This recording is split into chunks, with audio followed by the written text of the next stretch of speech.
हे guys welcome back to my YouTube channel. आयो तपाईँहरू सबैजना सन्चै हुनुहुन्छ होला। म पनि एकदमै सन्चै छु। फेरि नयाँ भिडियोको साथ कोसिस भइसकेको छु। म हुँ तपाईँहरूकै अञ्जन राई। सो आज चाहिँ म तपाईँहरूलाई एकदमै विशेष विशेष केही कुरा चाहिँ भन्न लागिरहेको छु।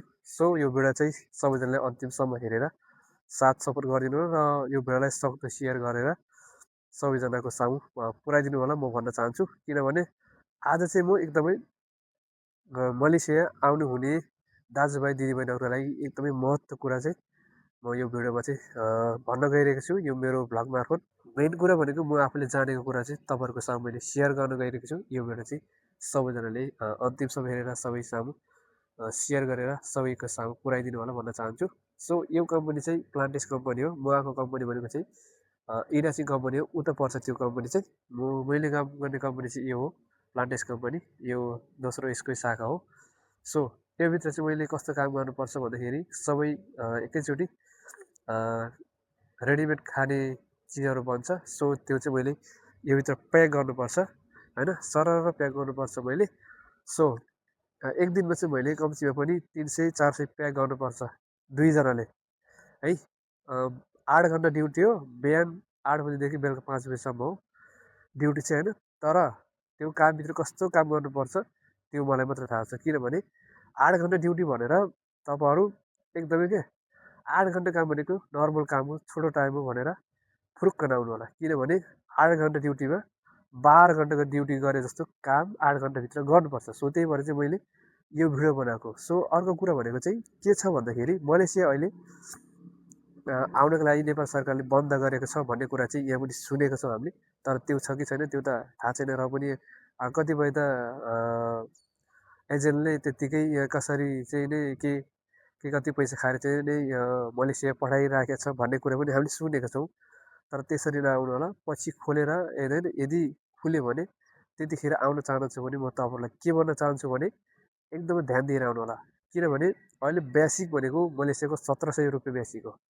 1700 बेसिकभित्र तपाईँले 180 एलाउन्स दिन्छ, त्यति हो। 1800 समथिङ 1900 रुपियाँ आउँछ। 2000 रिङ्गित पनि एक महिनामा आउँदैन तलब है मलेसियामा। हामी जस्तो काम गर्ने मान्छे है, जस्तो म आफूले काम गरेको जस्तो अनुभव चाहिँ मैले तपाईँहरू सामु सेयर गरेको छु। सो त्यही भएर चाहिँ नि मलेसिया एकदमै खतरनाक भइरहेको छ। किनभने अहिले म्यानमारहरूलाई पनि पक्रेर चाहिँ नि होइन कतिलाई ठुनेको छ, कतिपय चाहिँ नि भगाइरहेका छन्। हाम्रो कम्पनीमा मात्रै अहिले 7 जना थियो। 7 जनामा चाहिँ नि तिनीहरूको पासपोर्ट छैन होइन। एउटा त्यो भनेको चाहिँ अलिकति उनीहरूको देशमा चाहिँ अब झैझगडा भइरहेको छ। सो त्यही भएर चाहिँ उनीहरूको गाउँ के देशमा चाहिँ बस्न दिइरहेको छैन उनीहरूलाई। त्यही भएर चाहिँ उनीहरू भागेर चाहिँ यहाँ काम गर्न आएको। र पनि यहाँको गभर्नमेन्टले पनि उनीहरूलाई कम्पनीभित्र काम गर्न नदिने भएर चाहिँ नि तिनीहरू चाहिँ अहिले बाहिर काम गरिरहेको छ भागेर होइन। यो म आफूले काम गर्ने कम्पनी पछाडिपट्टि देख्न सक्नुहुन्छ है तपाईँहरूले। यही कम्पनीभित्र सँगसँगै म्यानमारहरूसँग 7 जना म्यानमार थियो। हामी 8 जना कि 9 जना छौँ नेपाली।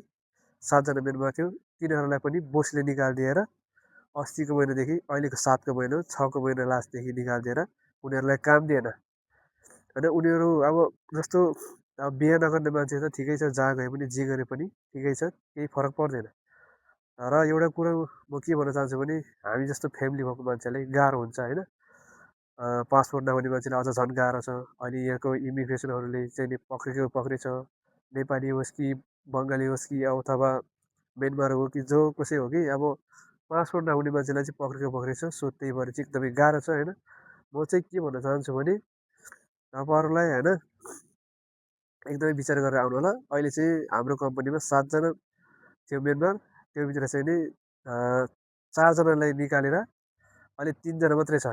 त्यो 3 जनालाई पनि यो महिना लास्ट भनेर बोसले दिइसकेको छ अन्तिम ऊहरू काम गर्ने यो महिना मात्र उनीहरूको। सो त्यही भएर चाहिँ मलेसिया आउँदै हुनुहुन्छ भने एकदमै विचार गरेर आउनु होला। 3 लाख म 2,60,000 तिरेर आएको मान्छे त म आफूले ऋण तिर्नको लागि मात्रै 2 वर्ष लाग्यो भने तपाईँहरूले 3-4 लाख रुपियाँ तिरेर मलेसिया आउँदै हुनुहुन्छ भने तपाईँहरूको लाइफ ड्यामेज भइसक्यो। तपाईँहरूले बुझ्दा हुन्छ है। म चाहिँ त्यही भन्न चाहन्छु। सो त्यही भएर चाहिँ नि मलेसिया चाहिँ आउँदै हुनुहुन्छ भने एकदमै विचार गरेर आउनु होला। यदि आउनुहुन्छ भने होइन कोही दाजुभाइ अथवा दिदीबहिनीहरू मलेसिया आउँदै हुनुहुन्छ भने अलिकति विचार गरेर अलिकति राम्रो कम्पनीमा होइन बुझेर मात्र आउनु होला म त्यही भन्न चाहन्छु। सो यहाँको मान्छेहरूले चाहिँ के गर्छ भने यहाँको पब्लिकहरू एकदमै खराब हो होइन। सो त्यही भएर चाहिँ बरु मलेसिया आउनुभन्दा चाहिँ बरु अरू कुनै कन्ट्री जानु होला है म त्यही भन्न चाहन्छु। सो म आफू पनि धेरै भोगिसकेँ होइन। पहिला पनि 3 साल बसेर गएको हो।